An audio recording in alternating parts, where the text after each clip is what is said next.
Hey guys, Offroad MudMowers. Today I'm going to be showing you some parts, some old parts, and some updates. Enjoy!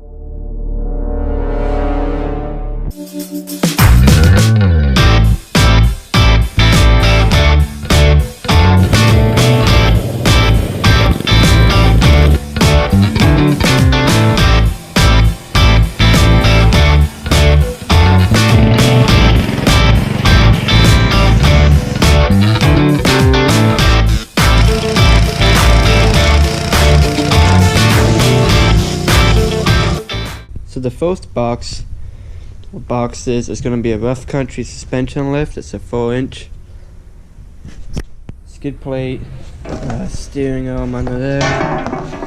That's all the independent suspension stuff. I've actually put everything on for the back already. It just had blocks and it had longer shocks. So it might look a little bit different, not much. But the front should be down a little bit more. But the engine's out of it, so that's why it sits up.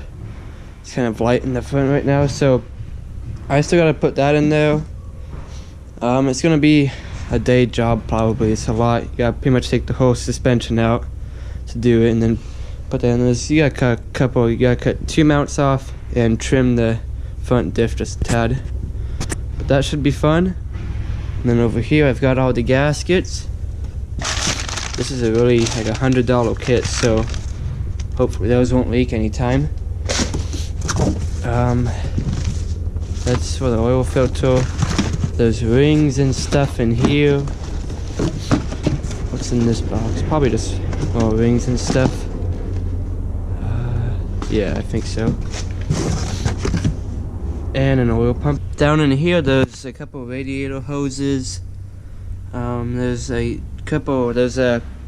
There's a new timing chain and cover. You have to buy the cover because it's just a plastic replaceable cover. Those look like bearings. There's also some of these. There's 2 of these oil cooler lines. About $50 each.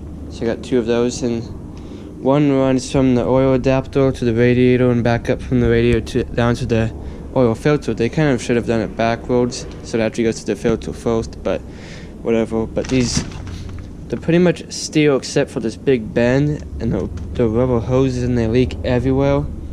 So that's going to be kind of cheap to do right now while it's out, instead of having it leak everywhere. So here's the back end.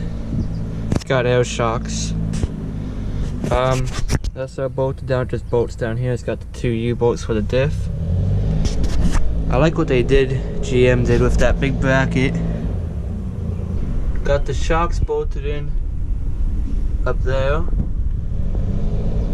And they just go back down here. See that? So there's all of that, a 4-inch block. Tilts the axle up a little bit more, so the drive shaft is a little bit more centered.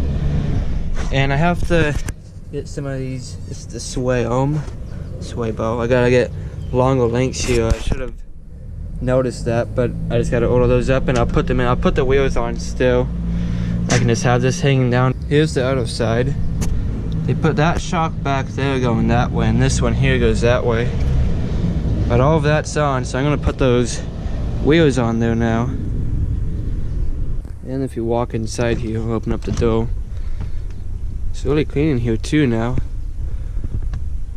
Pretty much got everything cleaned up. Still need to put this door latch in that holds it here so it doesn't just shut on you. But I still have this seat to clean, just haven't had the motivation to clean it.